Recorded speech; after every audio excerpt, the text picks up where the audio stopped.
I don't really celebrate Halloween, and that's not because I think that it's evil or anything like that, it's just that I never really got into it. However, I know that a lot of people do, which is why at the beginning of October, I decided that I was going to make a Halloween video. The only question was, what game should I play? And after I didn't find anything on the Metastore, I decided to Google it, only to find out that all of the scary games either looked like trash or I had already played them, except for two, Organ Quarter and Resident Evil 4. And considering the fact that I've never played a Resident Evil game before, I went for the latter. Are they burning someone?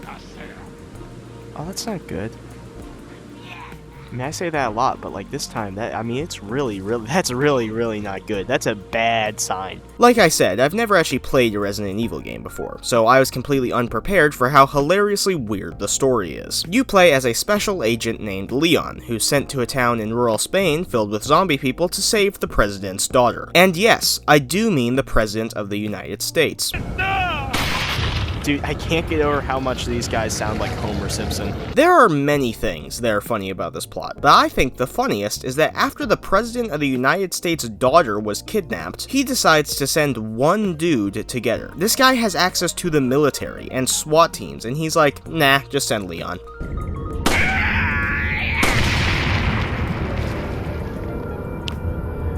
Wow, I didn't even intend on doing that. That just happens. Okay. Maybe it's not as easy as I thought. Maybe if I were to grab...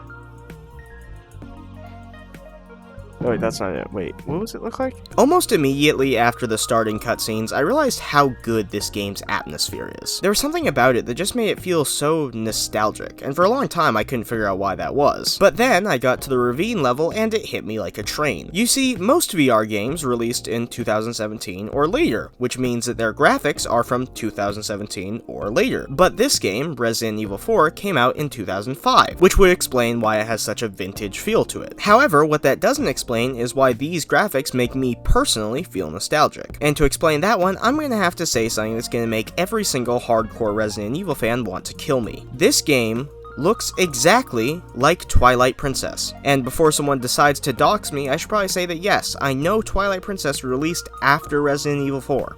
Why are the crows whimpering like a dog? Oh my gosh, it's because there's a dog! Hey buddy, so am I supposed to shoot him? Or get him out of here? I'll get him out. I have a heart. Are you gonna try to kill me? Are you a demon dog? No? Okay, he seems... Okay, I think he's a good boy. Alright, well... I'm sure that won't come back to haunt me. After an hour or two of playing, I came across a lake, which I had to cross to progress the story. And while I was in the middle of the lake, I was attacked by my worst nightmare. You see, I have extreme thalassophobia, to the point where even pools kind of freak me out. So when this creature of the abyss popped up and tried to eat me, it was one of the most traumatizing experiences I've ever had with a video game. And you're probably thinking to yourself, Link, aren't you being a bit overdramatic? And no, I am not. This whole fight is absolutely horrifying. There's parts where you get knocked out of your boat and you have to swim back using motion controls, all the while seeing the monster get closer and closer behind you. It seems like this entire boss fight was made for people with thalassophobia, and I absolutely loved it. So, because that's the thing, is like there's definitely a boss fight coming up in this very area, probably. And they didn't give me ammo. Yeah, look at this, dude. This is what being hopeless sounds like, okay? This is the sound of despair right here. I am in disbelief that I'm gonna have to do the rest of this fight with my knife.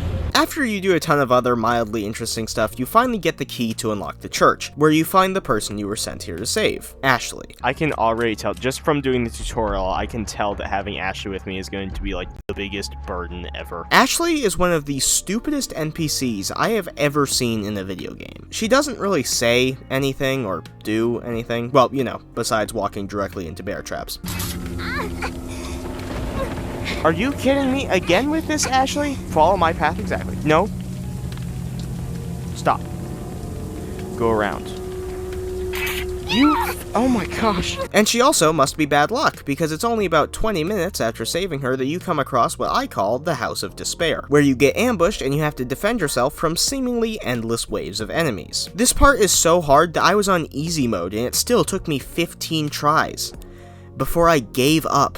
Okay, no, screw this. Alright, no, after 15 tries, I have decided I'm done playing this game.